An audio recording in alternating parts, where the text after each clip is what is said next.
Salubonani, thanda ulibingelela ngegama lenkosi yethu Jesu. Siyabonga amathuba futhi uNkulunkulu asipha wona. Asiwasebenziseni kuhle sihloko esithandekayo. Umlimo usinika wona la amathuba ukuze silungisise ubudlelwano bethu laye, njalo silungisise ubudlelwano bethu labanye abantu. Lokhu kuqakathekile ukubili, singakulahli, singakukhohlwa. Nxa ilanga liphuma lisiyatshona kubone ukuthi kokubili khonokho kuhamba kuhle. Indlela ophila ngayo labanye abantu, indlela okukhuluma ngayo labanye abantu, njalo ngabanye abantu bengekho, kuqakathekile kuveza isiKristu sethu. Njalo enye into eqakathekileyo ubudlelwano bethu loNkulunkulu osezulwini, khonokho kuqakathekile. Kasikulungiseni insuku zonke, izikhathi zonke, umlimo asenzele kuhle, umlimo asiphathise. Asiqhubekeni ngoSamuel, sibone ukuthi uNkulunkulu sikhuza ngaphi, siqondise, siceleni amandla kuye ukuthi alungise khonokho afuna kulunge ezimpilweni zethu. Right, namhlanje lapho sizathinta enye into futhi ephose ifanane la yona liyane esasiyithintile, kodwa ke sesikhangele abanye abantu futhi eBhayibhelini. Abazali izihlobo ezithandekayo, khanya bathwele nzima, abazali bathwele nzima okumangalisayo. Izinto kwesinye isikhathi zigcina zingasaphumanga ngendlela okhulise ngayo. Abantwana bagcina bengasenzi khonokho kanye okufundisileyo. Abanye abantwana khathesi, ngumntwana khathesi, kusasa uzabe ungumzali, uzabuza ubuhlungu abazali bakho abadlula khona. Asizameni ukulungisisa, sizameni ukwenza izinto ngendlela eyiyo. Right, asibalendoko. Chapter 5, saqasa chapter 5, sithole enye into lapha eqhakathekileyo. Sikhulumile umthokotho kaNkulunkulu thathwa ngamaFilistiya. Abantwana baka Eli besifa, uEli esifa laye. Then umalukazana esiba lo mntwana, kwafika lezi ndaba esesikhathini sokuthi abelethe, wasezala umntwana, wamnika igama wathi u-Ichabod, the glory of God has departed. Then asibambeni la chapter 5, after the Philistines had captured the ark of God, they took it from Ebenezer to Ashdod. Then they carried the ark into Dagon's temple.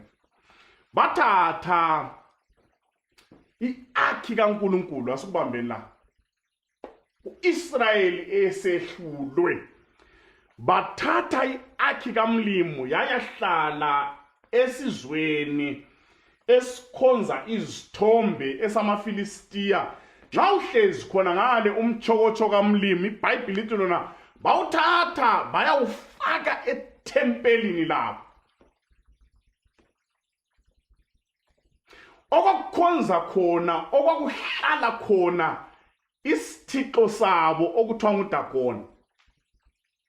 Nxa befaka i-ark kaMlimo laphana bevala, asibambeni la, base besehlisa uNkulunkulu umdali wezulu lomhlaba, uNkulunkulu ongelasiqalo, ongelasiphetho, uNkulunkulu ongehlulekiyo, uNkulunkulu ongafiyo. Nxa bemfaka etempelini lesithixo sabo, sebemehlisa bamlinganise lezithixo zasemhlabeni. Soqhakathekile njengabantu abakhonzayo, asenzeni kuhle emhlabeni ukuze abantu bengehlisi umlimo alingane lezithixo ezenziweyo. Bengafaki njalo lathi singafaki umlimo kulevula, kuligi yezithixo, ngoba yena ngumdali wezulu lomhlaba.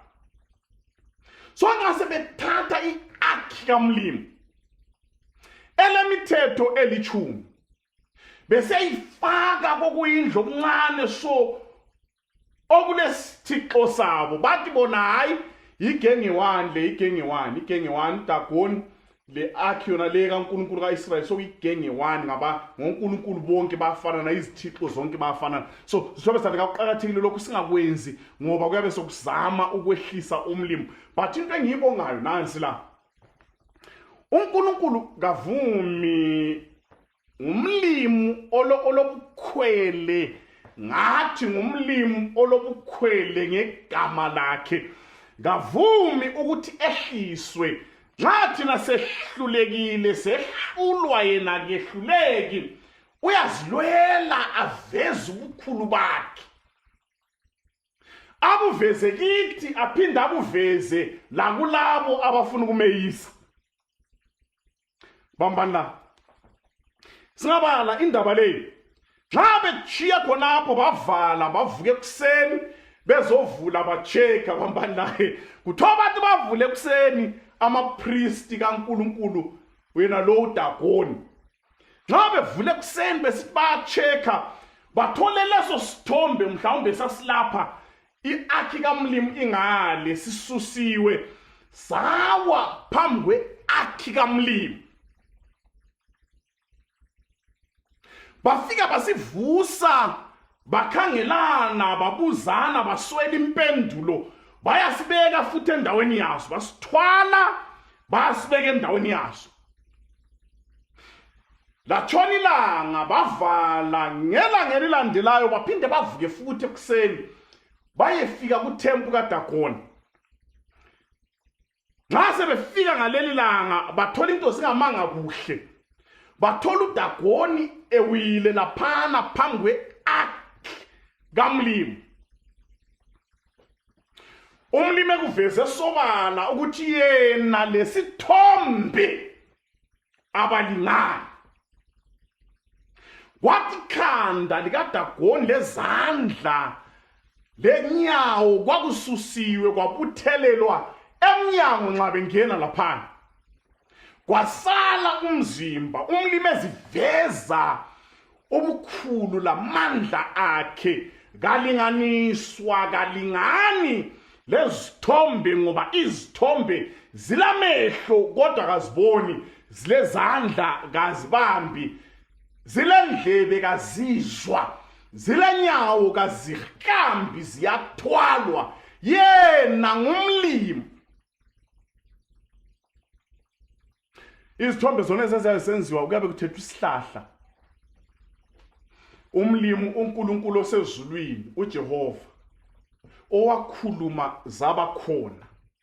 Umuntu abesebumba abesebaza isigodo asibeke lapha kube sokuthathwa iark kaMlimo ifakwe kusemthempu kwangani umlimo uyalingana lesigodo, kubunjwe udaka lulinganiso lomdali. Wathi wakuchallenge umlimo kwavuka kuwile khonokho wafa. Umlimo uyazilwela, umlimo uyazimela malidunyisa igama lenkosi. Nxa sehlulekile yena kehluleki, singawa ngawanga ngoba nguye yedwa uNkulunkulu ukuze abe lamandla okusivusa asidonse asiphakamise. Singadlisi iteam njengabantwana bakaEli asambeni.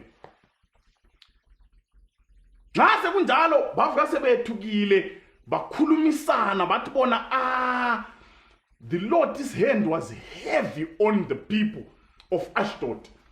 Nxa isonze njalo kuthiwa iBhayibheli lithi lona isandla sikaMlimo sabaphezu kwabo sabanzima, bagula baba lamathumba, kwaba lamagundwane abahlukuluza, baze babizana bathi bona umlimo lo kaIsrayeli uNkulunkulu lamandla. Basusa iark bayichiya kwelinye idorobho, zafika zaboroma khona ngale, baba lamathumba amagundwane abahlukuluza, bayisusa futhi bahamsa kwelinye idorobho. Umlimo wafika wazilwela uIsrayeli ehlezi khona ngale. Sebephila ipresence kaMlimo ingekho. Asambeni.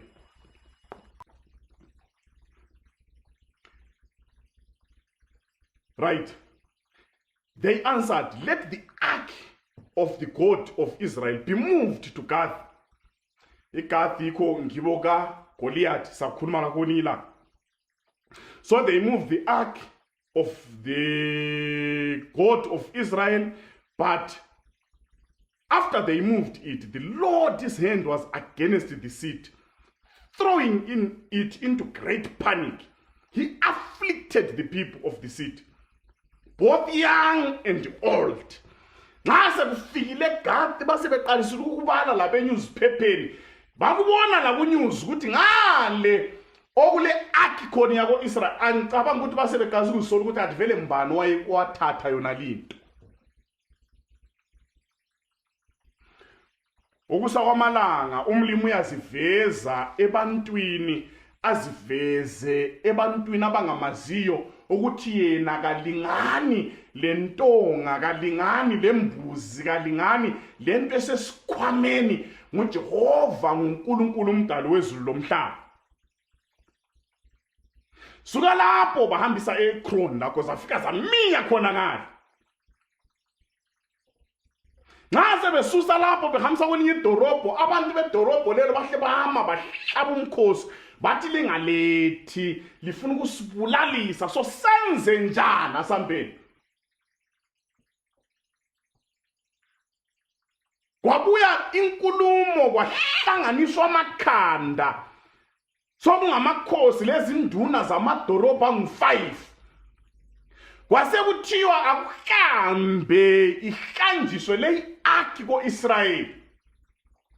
Kwadinga inqola, kwadinga lamankomokazi, kwakhethwa amathole ayavalelwa esibayeni, yafakwa i-ark, kwafakwa le gold eyayibunjwe yaba njengamathumba, enye ibunjwe yaba njengamagundwane ayebahlukuluza, lamathumba ayebahlukuluza. Kulabantu abanengi abafayo ngokugcina umchokocho, ngokugcina i-ark kamlimi.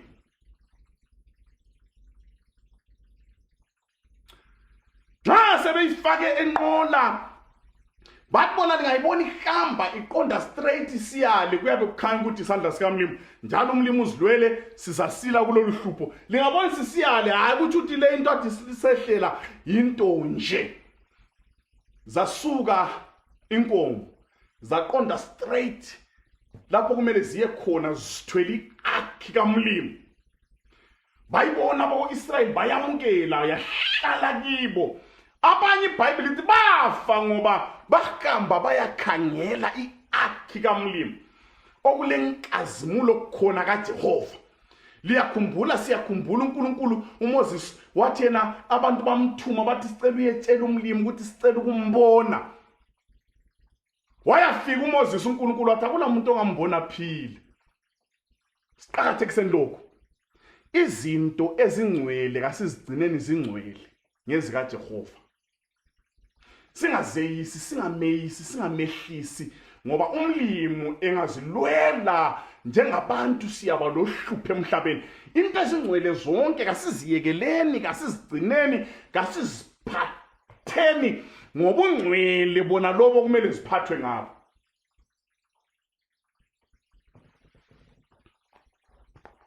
Right asambeni. Nxa sokufikile khona ngale bamukela, wahlala eAshdod for 7 months. Kunzima lo. Hlala umchokocho for 7 months eAshdod. Chapter 6 uverse 1 sayibala. Chapter 7 uyasichasela ukuthi wahlala ungekho endaweni yawo, ungekho etempelini for 20 years.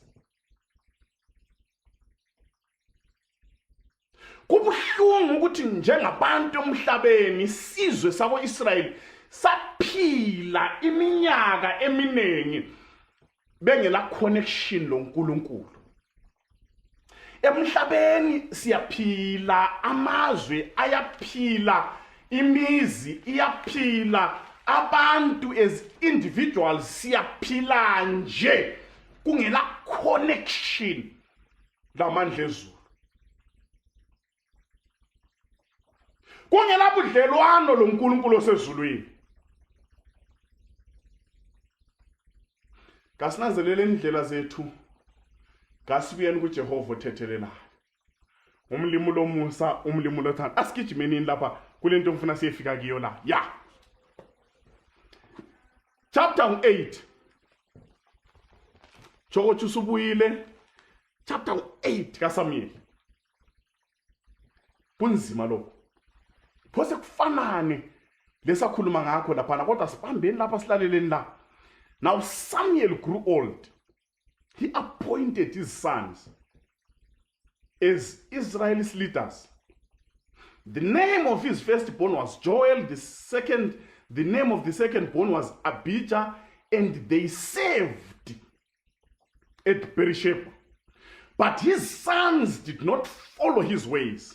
They turned aside after dishonest gain and accepted bribes and perverted justice. Bayatsho abadala bathi isikhuni siyawuzala umndoda.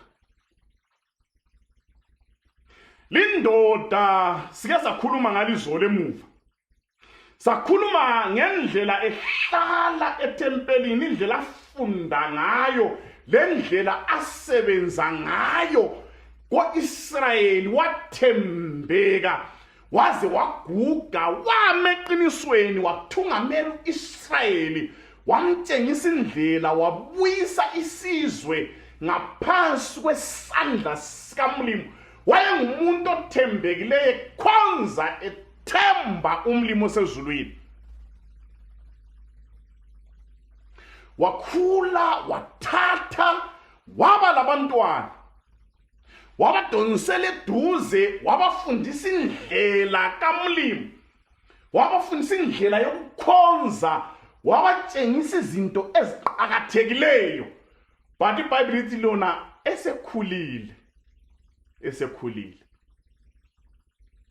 Abantu abakhe ababesebenza ukuthungamela uIsrayeli, umdala esekhulile, balahla indlela lemfundiso kamdala, baqalisa ukwenza izigigaba ekukhonzeni. Manje ngeke ngikhulume la. Sibale chapter 12.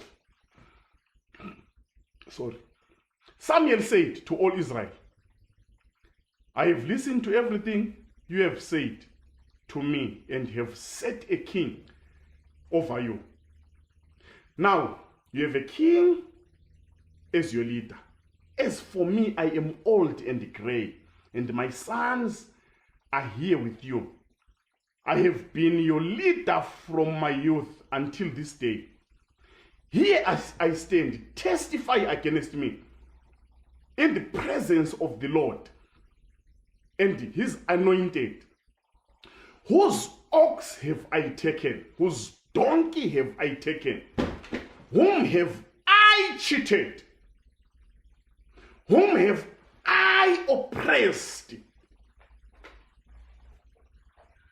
From whose hand have I accepted a bribe to make me shut my eyes? If I have done any of these, I will make it right. You have not cheated or oppressed us, they replied. Umdala waphila impilo ehlambulukileyo. Ungabala kuhle statement sakhe lesi. Kulabantu kuthi abake babuya bezomnika something, bezama kumnika something ukuthi yena angakhangeli, angajaji kuhle, abayekele belecala athi ba right be wrong. Wala bathi mdala ungalimali iyusa mdala lapho umfaka isikhwameni phoma ukuthi ukhangele eceleni indaba le uyiyekele. Wala wathembeka, wamela zonke izinto eziliqiniso, wasetha i-example right. But Bible lithi lona esekhulile abafana bakhe they did the opposite. Bathatha ibribe, bafumbathiswa. Khathesi ngumhlaba onjalo. Hey, labantu abangela mask bangena etown, abangela zincwadi bangena etown, bedlulile kuma roadblock. Kulabantu bonke kumele babe ngabadlulisi kodwa bagcine bedlulile ngenxa ukuthi base bedlula. Asibaleni la amavesi qakathekile lokhu sithanda, uqakathekile aswabaleni uDeuteronomy 27 ivesi 25. Bafana bakamdala ngifuna ukuthi ngikhulume enye into lizwe lapha sibambene. Kulabanye abazali abathethiswayo, kulabanye abazali nxa abantu bebona abantwana babo bayabathethisa abazali bakhona, but ayisikho njalo isikhathi zonke. Cursed is anyone who accepts a bribe to kill an innocent person.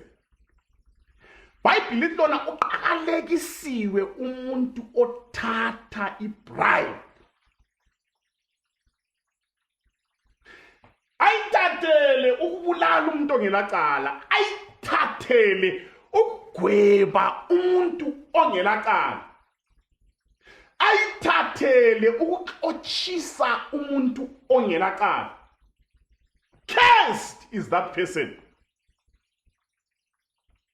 Abafana babe sebehamba ngamanavara bethenge ngemali yebribe bengahambanga ngendlela kayise. Asambeni Exodus 23 verse 8. Mlimu yakhuza, Bible yakhuza ukuthi umlimi asisize sihlaleni impilo ehlambule. Lokhu vele sonke siphakathi kwakho uhlupho olumangalisayo. 23 verse 8. Do not accept a bribe, for a bribe, amen. Do not accept a bribe. Noma umuntu esekubizele eceleni, iBhayibheli lithi lona do not accept. Alikakhulumi ngalo kunikayo, likhuluma ngawe isibekiwe lapha. Do not accept a bribe. Amazwe alimele izinto kazihambi kuhle ngenxa yama-bribes. Ya, sekubeke kuhle ukudiza umdizo. Emajele kulabantu abangelacala ngenxa yomdizo. Phandle kulabantu bahambe befaka izandla ezikhwameni bephakamisa izifuba besidla amapizza belecala kodwa bengagwetshwa ngenxa yokudiza. Bible lithi lona do not accept. Wona lumthetho vele wawuphiwe ama-priest, wawuphiwe ama-judges ngaleso sikhathi. Lanxa into sezime njani endlini kungabhalansi, do not accept a bribe. For a bribe blinds those who see and twist the words of the innocent. Ibribe yaphandla. Uyagcina ungasakubonanga kade kumele ukubone kumbe ukukhangele wena ungakuboni. Okumele ukuzwe ungakuzwa. Base besenza njalo abantwana bakaSamuel. Umdala ongazange athathe isenti emuntwini, ongazange athathe idonki yomuntu, ongazange athathe inkukhu yomuntu, ongazange athathe izinyane lethole lento yomuntu, owaphila example enhle. Kulabadala ema-church bayathethiswa, kwesinye isikhathi ngabasakhethwa lemsebenzini uze kuthiwa uyalithungamela njani ibandla sehlulwa imuli yakhe. Abantu sebekhotha lawo amavesi, hatshi ngoba bethanda ivesi yakhona besenzela ukudonsela omunye umuntu phansi. Kulabazali abafundisa balaya kodwa kwangaphumi kuhle, bakhuza bakhuleka kulabanye abakhule kukuswa kwamalanga kodwa kungaphumi kuhle. Abantwana babe yi-opposite yalokho kanye oyikho khona. udiwo lungayifuzi imbiza. Nangu Samuel uthi lingibonile liyangibona sengigugile napha abantwana zisenza okuseceleni. Asambe seyiqedisa libale uPsalms 26 iverse 10, Proverbs 17 iverse 23, Amos 5, ngicela ukubala Amos 5 verse 5, verse 12, Amos 5 iverse 12. For I know how many of your offenses and how great your sin. There are those who oppress the innocent and take bribes to deprive the poor of justice in the courts. Umlimi uthi ngiyakwazi ubuqili bakho, ngiyazazi lendlela zakho ezimbi, ukuthi wena uyabarobha abayanga, uhlukuluza abantu emakhoti ngenxa yokuthi usufumbethe. Ngiyambona okunye mana ngingakukhulumi ngedlule. Right asambeni. Obhalayo uthi yena abako-Israyeli sebefikile la eKenani. Angithi siyakwazi ukuthi umlimo wayebaphumthetho wathi bona wabalayisisa liqede zonke izizwe ukuze lingafundi imkhuba yazo. Nxa behlezi bebona ezinye izizwe abangaziqedanga labo makhelwane bahawukele ukuthi izizwe lezo zilonkosi. Zilenkosi zilomthungameli. Ungabali indlela yonke even bese Egypt bebuya belo Moses. UMoses wayengasonkosi yabo, wayengaso president wabo, wayehlezi kuphela elalele inkosi yabo esezulwini azobatshela ukuthi inkosi balayisithini. Bible nxa likufundisa likubeka uIsrael kwakumele kube yisizwe esiba yi-example umhlaba wonke.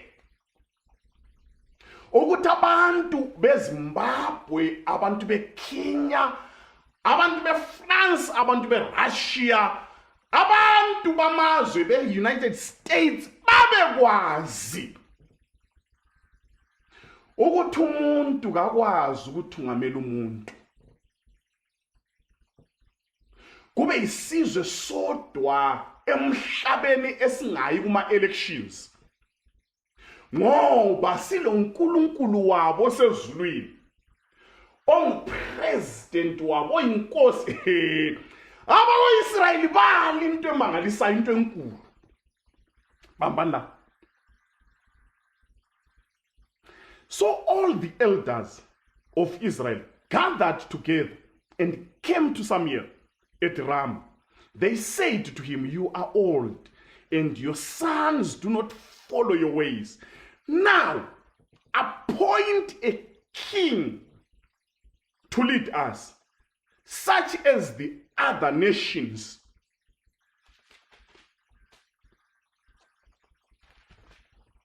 Into abayalayo yikuthi parliament yabo ibe lezulwini. Bala ukuthi state house sabo sibe le ezulwini. Bakwala ukuthi uMinister of Health wabo kube ngumlimi osezulwini. Bala ukuthi uMinister of Finance abe nguNkulunkulu osezulwini. Bathi kasafuni le sesifuna ukuba le parliament emhlabeni. Sidingele inkosi njengezinye izizwe. But umlimi wayefuna abantu bafunde babone ukubana umuntu kakwazi ukuthungamela abantu. Okwazi ukuthungamela abantu, ozazi inswelo zabantu, azikhangele azilungise nguNkulunkulu osezulwini. okwaziyo ukuthi nxa abantu begula kwenziwani uNkulunkulu osezulwini. Abako-Israyeli bathi hayi kasafuni ngale, asafuni mlimi asithungameli, sesifuna umuntu njengathi, njengezinye izizwe. Zihlobo sithandeka sikubambeni lapha, ngabe uIsrayeli ngabakukhalelanga lokho, ngabe uIsrayeli ngabasukanga ukuba ngaphansi kwesandla sikamlimi, ngabe sonke emhlabeni siyazwisisa. Ngabe enxese sasuka vele ukuya kuma-elections sikhetha umuntu ukuthi asithungamele. Ngabe sithembe iparliament enkulu, upresident we-universe kuNkulunkulu elawula izinto, ehlanganisa izinto, ekhuza izinto. Ngabe izimpi ezikhona emhlabeni kazikho, ngabe indlala ekhona emhlabeni kayikho, ngabe ukulwa sisilwa ngenxa yama-tribes, tribalism, ngabe kakukho, ngabe racism kayikho, but bala ukuba ngaphansi kwesandla sikamlimi. Baba ngaphansi kwesandla somuntu, kungaba ngaphansi kwesandla somuntu uyafeva abangakibo, uyafeva umhlobo wakhe, abangasomhlobo wakhe lizayigcina into yenu. Limasenzele kuhle sinanzelele izinto lezi asambeni. But when they said, give us a king to lead us, this displeased Samuel. So he prayed to the Lord, and the Lord said to him, listen to all that the people are saying to you. It is not you, Laliland, it is not you they are rejecting, but they have rejected me. Samuel ungakhwela ibhibhi, bathi bamtshela somdala wezobuhlungu, wagula, wabubula, wathi bandla kathi senzani, sizwe sako-Israyeli esakhethwa ngumlimi kathi senzani. Uthe siyakhuleka etshela umdala umlimi wathi hayi ungakhathazeki, ngiyakubona ukuthi into le iyakufuthela, into le ikuzwisa ubuhlungu, but ungakhathazeki. Mana ngikutshela abantu laba, nxa bezokutshela lapha kabali wena bala mina ukuthi ngibe nguNkulunkulu wabo, ukuthi ngibe inkosi yabo, ukuthi ngibe ngupresident wabo, ukuthi kube yimi engikhangela inotho yelizwe, ukuthi kube yimi engikhangela ukuthi badlani bagqokani, bala mina hathi wena. Abaqali lokho kuyinto ukuthi abamfuni vele indlela yonke besiza la bebehamba bengiphika.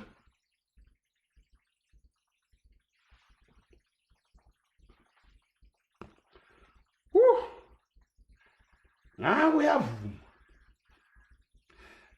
amazwe abantu emhlabeni siyayekela into lezokuvota, sijikele impilo zethu kuJehova, simethembe ngoba umuntu asibaleni lapha siqedeni asambele. Samuel told them the words of the Lord. Uyabatshela ukuthi hayi mani nditshela ukuthi uNkulunkulu utheni. This is what the king who will reign over you will claim as his rights. He will take your sons and make them serve with his chariots and horses. They will run in front of his chariots. Some he will assign to be comrades. Kuza kuba le call up abantu abeni bayathathwa ezikolo. Yankani abahambise empini. Ngaliyekele kuyimi uNkulunkulu wena oyinkosi. Beka uthi izizwe singabuya likhuleke kimi. uNkulunkulu siye kulwa kumbe singabi. Ngitshela ukuthi hayi hambani buthanani kuphela, impilo yayisiyo yenu ngeyami ngiyeli nqobela. Khathesi sokuzafiwa ngoba lale mina selifuna ukuzimela. Umhlaba loluntu uhlupho lwethu iwala ukuba ngaphansi kwesandla sikaJehova. Sifuna ukuzimela, sifuna ukuziphilela, kuyingozi, kuyasehlula, sokusilethela uhlupho emhlabeni.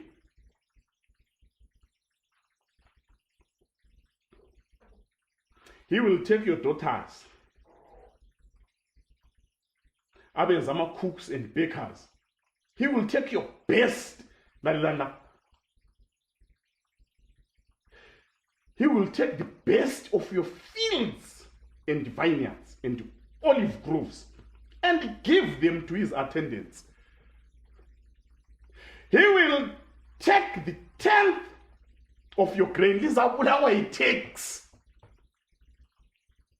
Kungaba le ndawo enhle evundileyo uyayithatha. Ngaliyekela mina engingela mhawule notho yena. Ngalithungamela, ngaligcina laba ngaphansi kwesandla sami ngoba uNkulunkulu wenu, uNkulunkulu olithandayo. But likhalela umuntu esikhundleni sikaNkulunkulu osezulwini. Sethemba abantu. Ngekusasa yethu kodlula uNkulunkulu osezulwini. Umuntu kangeke lokho siyakwazi sikubona ukusa kwamalanga imhlaba yonke amazwe wonke umuntu kangeke abuso omunye umuntu.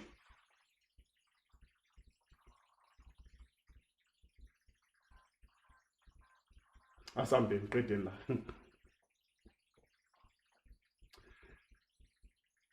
Right, your male and female servants and the best cake uzakuthatha khonokho and your donkey he will take to his own use. He will take a tenth from your flock, and yourselves will become his slaves. When the day comes, you will cry out for relief from the king you have chosen. But the Lord will not answer you.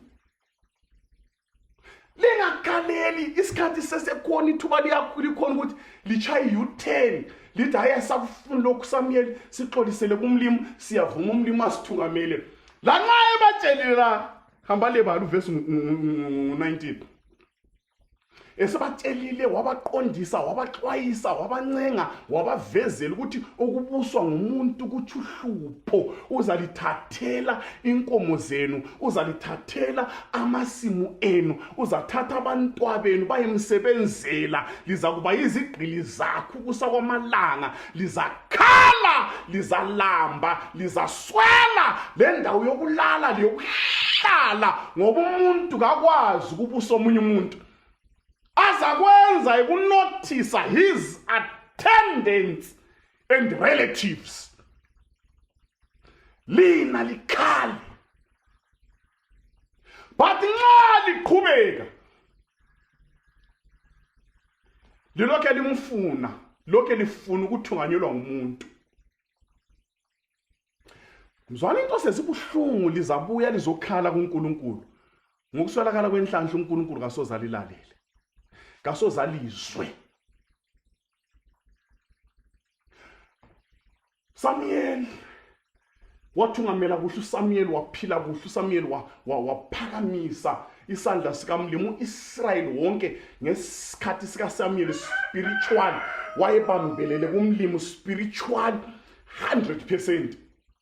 Babeyazi indlela yokukhonza babebekazi ukuzehlisa phansi kwesandla sikamlimi but abantu bakhe basuka benza izinto ezingayisizo uIsrael ungabala obhala uthena babevele behawukela basebethatha leli thuba bazongenela bazothutsha sebencenga ngalelo nxeba bangena ngalo ukuthi njengoba umdala esenje into yethu liyana singahle siyilungisa ahla iyamukele njengoba mdala selinje libona labantu abakho esenza so besicabanga ukuthi thina okulula ukuthi usikhethele inkosi njengezinye izizwe.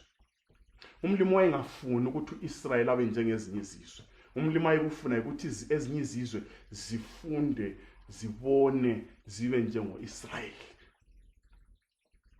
Kafuni sibe njengabanye abantu.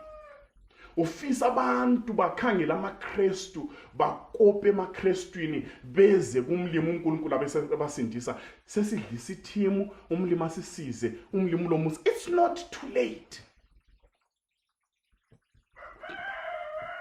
But the people refused to listen to Samuel. No, they said, we want a king over us.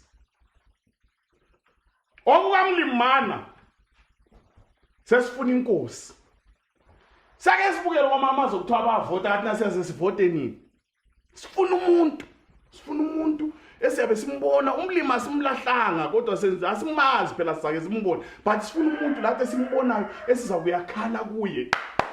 Sifuna umuntu lapho esiza kuyakhala kuye sizwe. Shame! Asikhale umuntu asizwe. Gezwa kasozezwe. Uzabe thatha kuphela sihlukuluzeke. Bathi sifuna umuntu ezathi thina nxa sisiye empini asithungamele. Bebevele behambe empini uNkulunkulu ethungamela abazange bake baluze. Ukudla bebephiwa ngumlimi.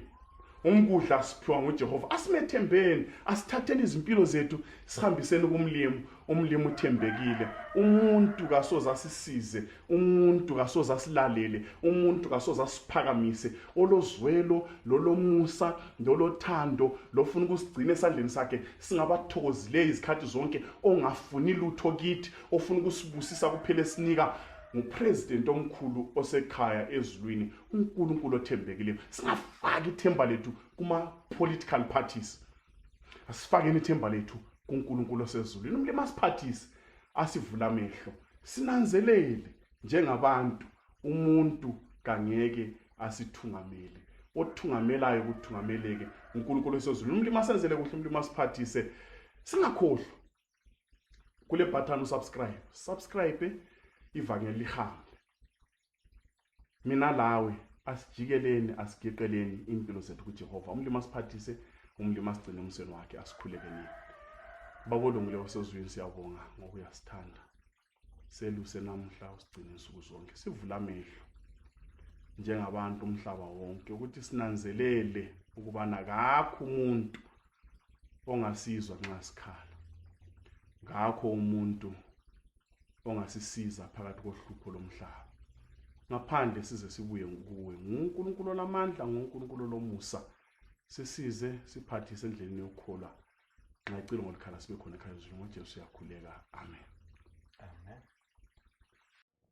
Ngithi noma ngabe lendlela, amen, lendlela, hallelujah, noma ngabe lendlela, amen, yona lendlela, hallelujah, noma ngabe lendlela, amen, yona lendlela, hallelujah, nomilo baba inkosi Yesu, haungithi mina noma ngabe lendlela, amen, yona inzima, hallelujah, ngithi bekezela, amen, ngithi ninabambelela, hallelujah, ngiyazi ilukhulu, amen, kodwa bambelela, hallelujah, nomilo baba inkosi Yesu.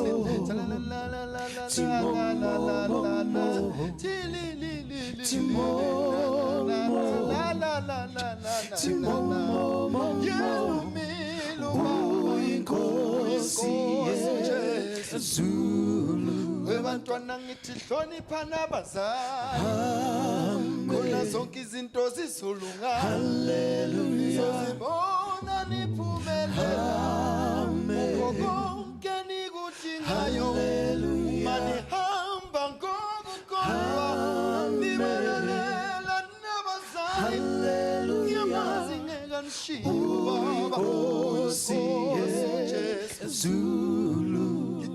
Ngimbona ngamehlo engqindeleni, emthuka bethakazisa, hallelujah, inkosi bethakehle siphambanweni, ngithi wayengakwenza lokho, wayehla mthini, wayenzela eyinkosi ngithi mina noma ngabe sebegxeke kakhulu aze bathi ngeke uzuphumelele ungambiza ngoku